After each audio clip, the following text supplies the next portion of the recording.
The sky wept fire. It began with a scream, not of man or beast, but of something ancient, something vast. A golden light tore across the midnight heavens, ripping through the clouds like the blade of a forgotten god.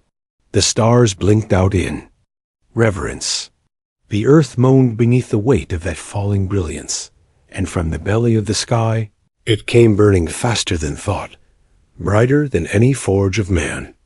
The trees of the Athean wilds bowed beneath the pressure of its descent, leaves torn free and scattered into the wind like frightened birds. Kale Draven froze mid-step, a brush of dust clinging to his gloves, a faded journal open on the altar. Stone beside him. He had been tracing a forgotten sigil, older than the Empire, older even than recorded speech, when the sky screamed, when the air burned. When the sky opened, then the light crashed into the ruins. The impact was silent, paradoxically. So, like the breath stolen before the break of a storm, a pulse of gold rolled outward, turning dust into motes of fire, the carved stones around him rattling with memory.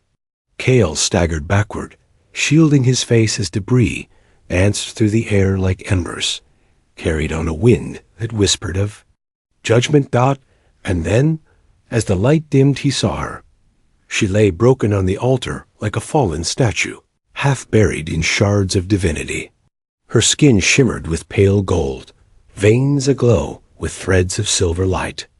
Wings, once 6 and glorious, were now ruined to entirely gone, the others twisted, their feathers scorched to ash and ember. Smoke rose in thin curls from her back. Her eyes fluttered open, those eyes, twin suns, flickering and failing, burning still with the last echoes of eternity. Kale's heart slammed against his ribs. His breath caught in his throat. He had studied the legends. He had spent decades chasing myths, wandering from broken temples to forbidden tombs, but never, not in his wildest, maddest dreams, had he imagined this. A seraph, the old stories said. Those who looked upon them were struck blind, that their voices drove mortals to madness, that no man could touch them and remain unchanged. And yet she was here, real, ruined, afraid, her lips parted, voice trembling like wind before a storm. Hide me, she breathed, and even her whisper carried weight, ancient and mournful. Hide me, and I'll give you what no human has ever touched. Kale staggered back. I can't. His hands shook. Everything in him screamed. To run, to flee, to survive. This was not some relic. This was no dead myth. She coughed, light spilling from her mouth like blood. Please. He hesitated. The weight of destiny pressed upon him like a millstone. Then, slowly, he dropped to his knees. He tore his cloak free and wrapped it around her trembling form, shielding her glow from the broken sky above. Her skin burned against. His hands not with heat, but with something older, something that reached into the bones of him and whispered, "You are not who you were." Her eyes fluttered shut. Her breath slowed. Above. The clouds pulsed, then split once more. A tolling rose on the wind, low and distant and terrible. Not bells of man, not celestial. Judgment, not the war bells. Kale lifted his head, and for the first time in his life, he felt what it meant to be hunted by the heavens. The wind shifted. It moved with unnatural weight, not like weather, but like will. The very air around the ruins thickened as if reality itself sensed what now slept beneath Kale's cloak. He crouched beside her, this impossible woman, this wounded seraph, her skin dimming to dusklight, her ruined wings twitching with phantom memory. The warmth of her body bled into his arms, like an ember pressed to flesh, not hot enough to burn, but far too intense to ignore. And still, she shivered. Kale's breath came shallow. His heart pounded so violently it drowned the world. Above, the war bells tolled again, clearer now, closer. He glanced up, through the cracked arches of the ruined sanctuary, The sky churned with gold and fire. A rift had opened a wound in the fabric of the stars. From its depths, shapes descended. Not like falling birds nor drifting ash, but with the certainty of blades dropped point first. Their silhouettes glowed with celestial radiance, wings like razors of light, armor forged from something that pulsed like dying stars. They did not speak.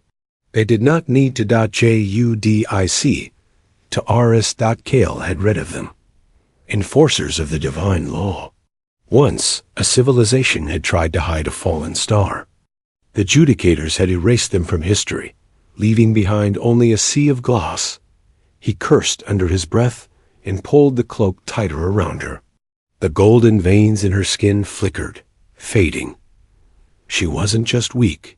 She was dying. He had no sword, no spells, only his knowledge and his legs. "Hold on," he whispered to her. "Just hold on." With a grunt, Kale lifted her into his arms. She was lighter than she should have been for someone so tall, so impossibly carved from divine matter. Yet every step he took felt heavier.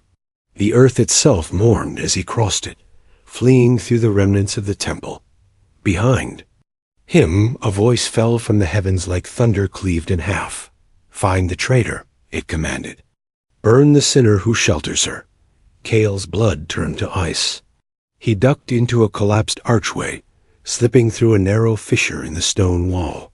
The path beyond was old pre-cataclysm era, if his memory served a corridor once, used by high priests to escape during sacrificial storms.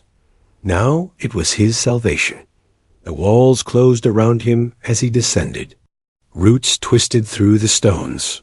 Dust fell from above, disturbed by the celestial tremors. Arthea stirred in his arms. "They're here," she whispered, not with fear, but with sorrow. "I know," he said, voice sharp with strain. "You're not going to die down here. I swear it." Her eyes fluttered open again. Dim now, mortal. "Why?" she asked. He didn't have an answer. Perhaps it was madness. Perhaps it was prophecy. Perhaps it was simply the way she had looked at him, not with pity, not with power, but with need. As if in that moment, she had been more human than he ever was. He tightened his grip and pushed forward, through broken stone and ghost-wrought dark, deeper into the veins of the ruins. The war bells echoed louder now, reverberating off the walls. Like a second heartbeat dot above them, golden fire scorched the sky. Below, the path descended into cold dot and still. Kale ran. The path narrowed, stone giving way to damp earth, as Kale descended into the ancient bowels of the world. The further he moved from the open air, the quieter the war bells became, but the silence was not peace. It was dense, pressing, heavy with secrets, a kind of quiet that remembered screams. His breath rasped in the gloom. Arthea's weight was nothing, yet she seemed to drain him with each step, like carrying her pulled something sacred from inside him, thread by glowing thread. The flickering veins in her skin had dimmed further, now only pulsing faintly like coals clinging to heat. He could feel it, whatever light remained in her was fading fast. "Just a little more," he muttered, more to himself than to her. The catacombs opened up suddenly. Massive stone pillars, carved in spiraling sigils of dead languages, rose from the ground like the ribs of a buried giant. Moss clung to them in strips, glowing faint blue in the dark. The air here was wet, cold, still as death. Kale had read of this place, the catacombs of Aurelian, named after a heretic king who had once tried to raise a mortal army to storm the heavens. They had sealed him down here. They said the gods crushed his name from stone and buried his voice in silence. But Kale remembered. He had mapped the blueprints from fractured texts. He had studied the forbidden diagrams etched in blood on ancient scrolls.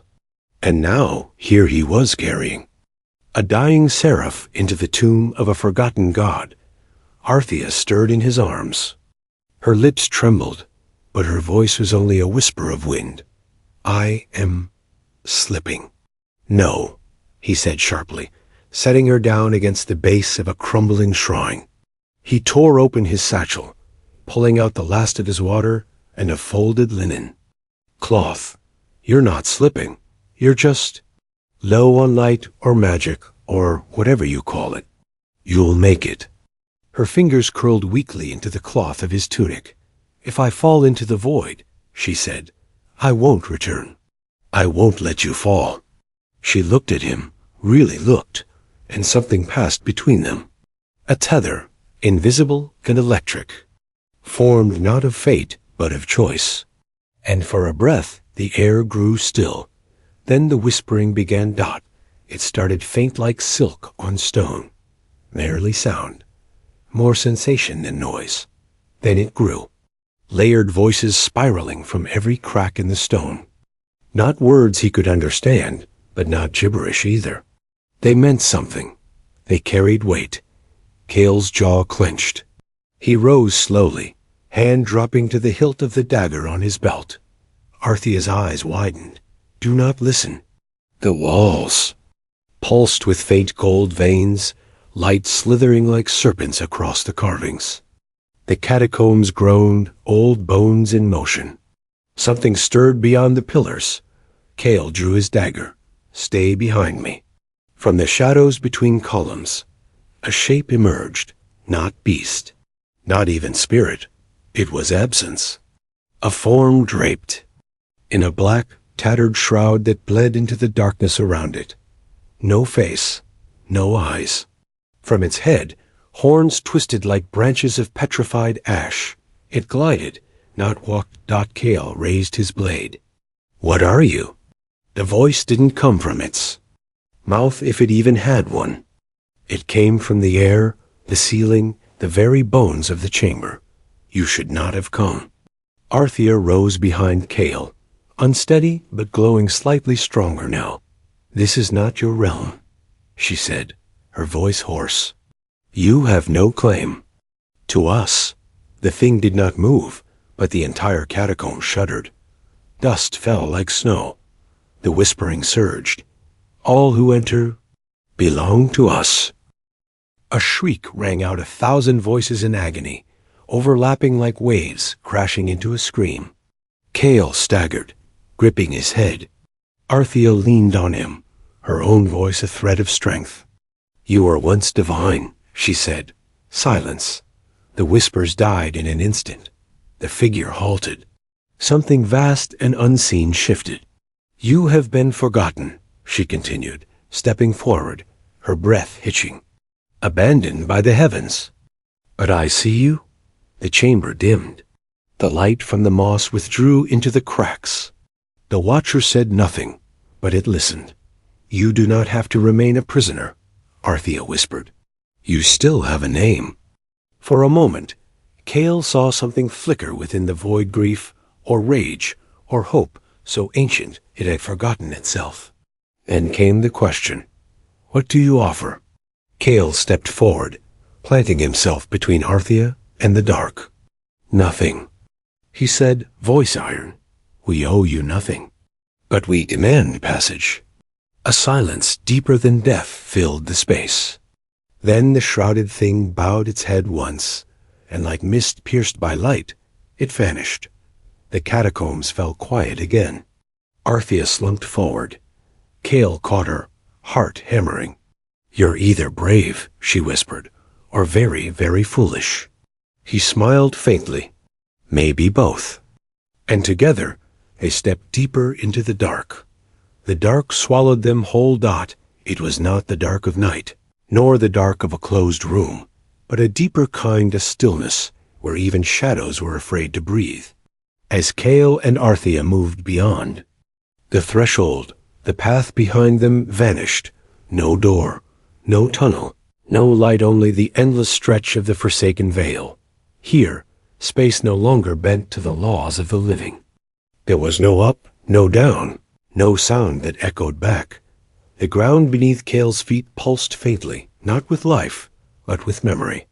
It felt like walking on the slow heartbeat of a dying star.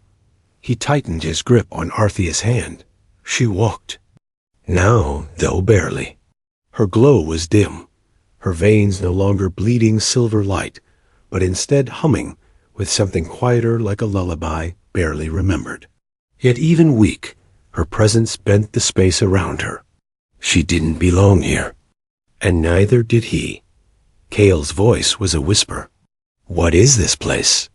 Arthea's gaze swept the endless horizon, if it could be called that. There was no sky, no floor, just the fading outlines of what might have once been real. The Forsaken Vale, she murmured. A wound in the world, a prison for echoes, a graveyard for those who tried to walk between heaven and earth. He felt it two soft shapes in the distance. Not alive, not ghosts either. Flickering memories of people long gone. They floated. Like mist, some crying silently into their hands, others staring at nothing with wide, unblinking eyes.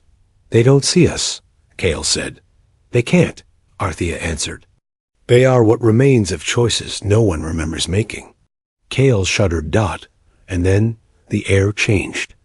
A new presence entered the void, not like the others, not a memory. It was whole, real. A woman stepped from the mist, tall and cloaked in robes of starlight and shadow. A veil covered her face, flowing like liquid moonlight, yet her presence halted the very concept of motion. Arthea stopped. Her breath caught. She is a keeper. A keeper of what? Kale asked, his voice a breath. The woman raised her hand. At once, the space around them thickened like chains made of air coiling tight. They couldn't move, couldn't even think clearly. Her voice came like a tide, soft but unstoppable. You walk where no mortal should tread. Kale struggled too. Speak. We didn't choose this path. The keeper tilted her head, veil shifting as if stirred by a non-existent wind. She turned her gaze to Arthea. You carry what was not meant to leave the heavens. Arthea's golden eyes dimmed further. Kale looked at her, but she said nothing. Her silence said everything. She hadn't just fallen. She had stolen something. Sacred. Fled with it. Did you think, the keeper said, you could flee without consequence, daughter of the higher realms? Kale stepped between them. She's not alone. The keeper faced him. Her silence was heavier than any scream. You would stand against the will of the divine, for her. Kale's voice cracked, but it did not falter. Yes. Alone. Pause. Then the keeper laughed. It was not cruel. It was not kind. It was sorrow made sound. She lifted her hand again, and the mist tore open like a curtain. A doorway appeared ahead of them, floating in the nothingness. A door of pure light, untouched by time, framed by symbols that Kale's eyes could barely comprehend. Then walk forward, mortal, she said. But know this. When you love what was never meant to be loved, the heavens will come for what is theirs. Kale's heart twisted. He turned to Arthea. She met his gaze. Her eyes no longer glowed with divine light. They shimmered with fear. And still, she reached for his hand. He took it. And together they stepped through the light. Wind roared to life, howling like the cry of fallen angels. Kale felt himself falling not down, not through space, but through fate. The world around him, shattered and reformed. And then impact. He hit something solid, stumbling to his knees.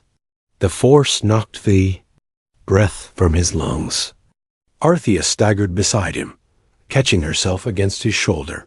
They were standing on a bridge of stone suspended in nothingness. Above them, a sky made of spiraling stars, lightning threading through celestial clouds. Below them, an abyss so deep it hummed with forgotten songs. The air was alive with power. And in the distance, from the star-woven sky, they descended. Figures of light. Seraphim. Not like Arthea. Not broken. Not bleeding. Perfect. Whole. Terrifying. They glided toward Kale and Arthea. like judges moving toward the condemned. Arthea stood straighter. "They've come," she said softly. Kale stared in awe and dread. "Who are they?" Her voice trembled. "The ones who were never meant to fall." The Seraphim descended without sound. No flapping of wings, no footsteps on stone. Only light and judgment made flesh. They were tall, each taller than any man, each clad in radiance that shimmered not like gold, but like truth, a truth too vast, too cold, too absolute for any mortal soul to bear. Their wings did not resemble feathers anymore. They were forged of light itself. Thin blades of divinity fanned behind their backs, like sunbursts carved from eternity. Kale's breath caught in his throat. The very air had changed. It pressed against his skin like invisible chains, thick with unspoken decree. These were not angels from old stories. These were not saviors. These were the architects of consequence. At the head of them, one stepped forward, taller than the rest, cloaked in brilliance so blinding Kale had to squint through the glow. A crown of mirrored flame adorned its brow, and when it spoke, its voice cracked the sky like a great bell rung across the tapestry of time. "Arthea," it intoned, "daughter of the higher realms. You have broken the covenant." Kale's heart thundered. The covenant, the ancient pact between the divine and the mortal plane. A law older than stars. Arthea didn't flinch, but her fingers curled slightly at her sides. She bowed her head. "Only a fraction. I have not broken it," she said quietly. "I have only chosen a path beyond it." The seraph did not move, but its presence deepened. "There is no path beyond the covenant. You descended unbidden. You gave your essence to one not of heaven. You dared to love a mortal." Its gaze shifted to Kale, and in that moment he felt that his soul laid bare, weighed not against his sins, but against his defiance. Every thought he had ever dared that reached beyond his place in the world. Every dream that whispered, there must be more. And still, he stood. "She chose this," Kale said. His voice was rough, but steady. "She chose to come here. She chose me." The air trembled. Another seraph emerged from the host, softer and light, cloaked in silver and shadow. A voice rang out, not like a bell, but like a string pulled taut. Gentle, yet unyielding. "Love is not ours to allow, nor ours to deny, but everything has a price." Kale turned toward the voice. "What price?" She tilted her head, her eyes unreadable. "Either she returns to the higher realms alone, or you give up your mortality and become something else. Something less or more." Kale's blood ran cold. The words felt like a blade drawn across his soul. He looked at Arthea. She was staring at him, agony smoldering in her gaze. Her wings hung limp, her glow was failing. Her breath barely stirred. "The air, I cannot ask you to do this," she whispered. "I will not." Kale stepped closer, his throat tight, his hands shaking. "But I cannot lose you." He turned back to the Seraphim. "And if I become this, what do I become?" The first seraph's voice fell like judgment. "You cease to be human. No more sunrise, no warmth of fire, no breath, no blood, no laughter. Your name will be erased from the book of men. You will not die, but you will not live as they do. You will become the in-between, the unmade." Kale closed his eyes. His memories clung to him like vines. His father's voice, the smell of parchment and old ruins, the warmth of soil in his hands, the crackle of firelight, but none of it mattered now. He looked at Arthea, and all of it fell away. "I choose her." The moment the words left him, the sky ruptured. A roar of sound like galaxies unraveling shook the bridge. The light around them flared with holy fury. The Seraphim lifted their hands, as a radiant spear of divine energy surged toward him, not to kill, but to transform. Kale screamed as the force tore through him, not pain, not fire, but the shredding of being. His body dissolved. His soul unraveled like starlight in a hurricane. His memories fractured into light. His breath ceased. His name burned away, and then nothing. Endless, echoing nothing. Floating in that void, he heard only one voice. Her voice. Kale. And then her hand pierced the abyss and pulled him back. He emerged not whole, but not broken. He was not man, not angel, not dead. He was something else. His eyes opened. He stood, glowing faintly with silver flame, veins pulsing with divine fire and mortal memory. His voice, when it came, rang not in the air, but in the very bones of the realm. What am I? The Seraphim stood in silence, and the stars themselves seemed to whisper back, You are the unmade. And the heavens would never be the same. The silence that followed was no silence at all. It was awe. The stillness of reality itself, holding its breath. Kale stood at the center of the celestial bridge, his body no longer flesh, but form shaped by light, memory, sacrifice. He was not bound by gravity, yet he did not float. He did not breathe, yet he lived. Light curled along his arms, not like armor, but like purpose. His veins pulsed not with blood, but with something ancient, something holy, something wrong. Arthea stepped toward him, her golden eyes wide with wonder and sorrow. Her fingers trembled.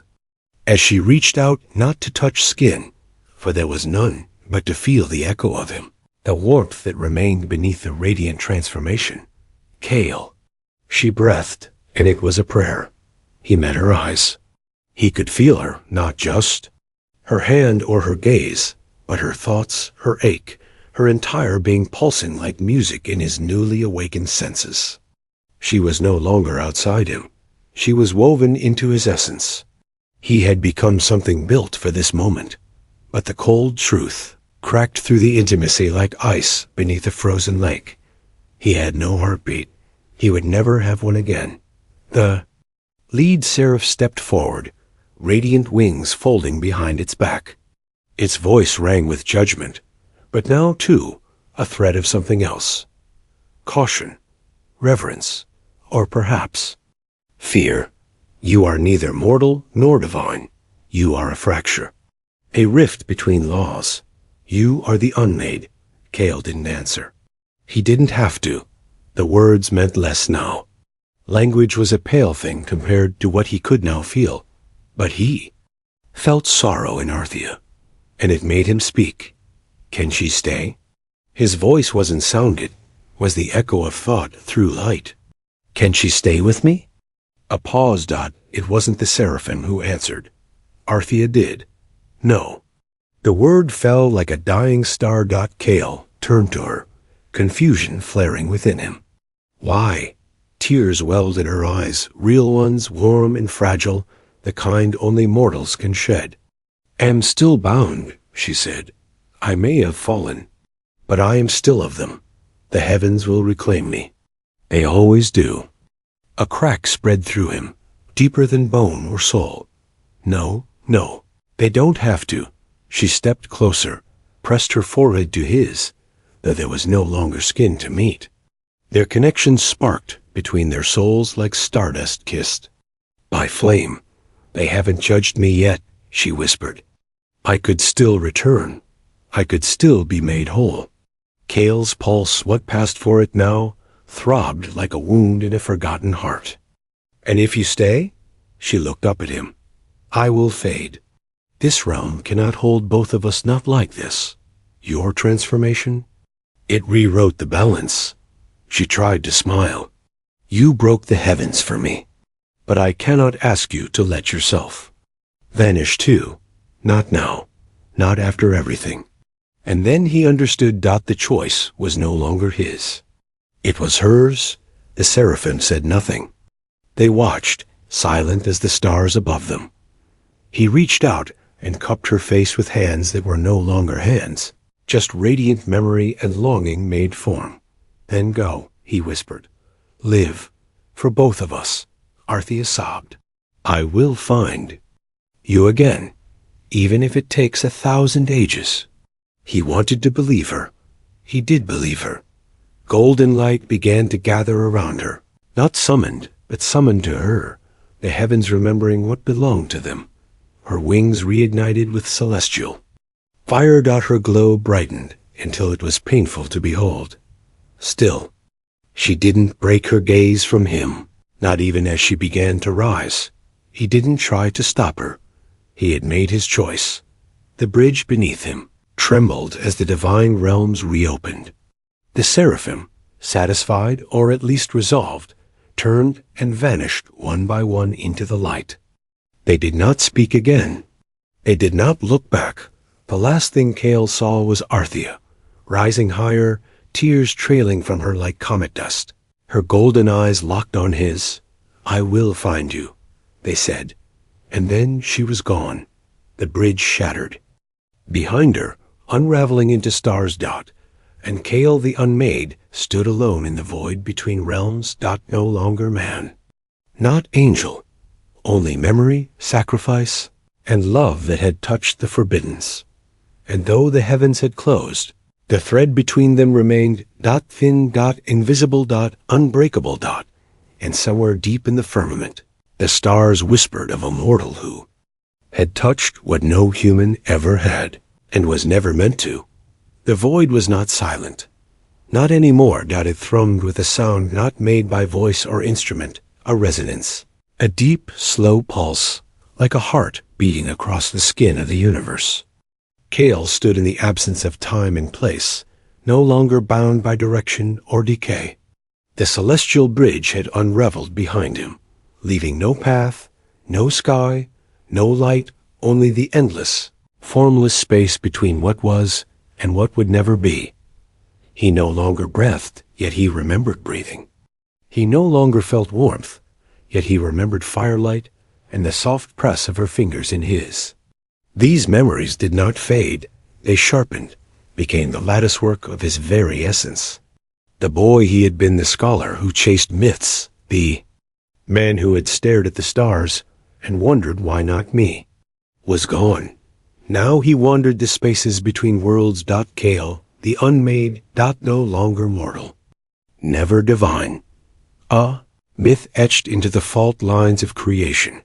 He drifted through forgotten corners of the cosmos past suns that had never been named, through ruins of temples carved from comet stone and buried in nebulae, through shadow swathed, places where light had not yet dared to bloom.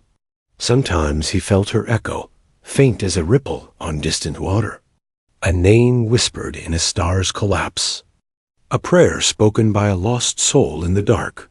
"Arthea," he called out, but only the void answered. Until one day an age, a second, a breath later he felt something. Changed. A thread, trembled. Far away, across realms untouched even by the divine. A tear was forming in the veil, not of war, not of punishment, not of birth. He followed the echo. Through the swirling dusk of the veil's edge, he glimpsed a world forming in light. A chamber of glass and song, and golden wind within it. A newborn. Form. A seraph, but different. She had wings of light. Yes, but they shimmered with flickers of dusk, of ash and shadow marks of choice. Not just creation. And her eyes, those eyes, they were golden. But beneath that gold burned something else. Memory. Recognition. She looked up. She did not speak. She did not cry. She simply looked through the walls of heaven, through the folds of reality, straight into the space where Cale stood, and smiled. The seraphim around her did not understand. They called her an anomaly, a deviation. They whispered of instability, but they could not see what Cale saw. She was not just a child.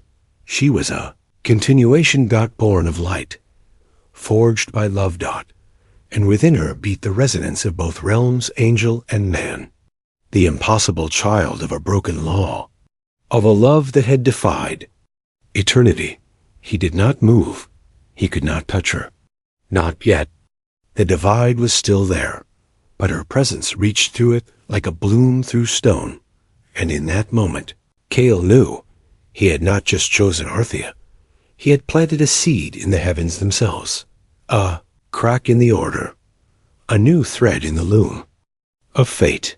He smiled, a small, broken thing, tinged with sorrow and awe. She had found a way. And though he could not step into that world, not yet. He waited, because now there was a path. Because now the heavens contained something they could no longer deny, because now someone remembered him. And in the breathless silence between two heartbeats of the universe, the stars whispered. He touched what no human was ever meant to touch, and in doing so, changed the heavens forever.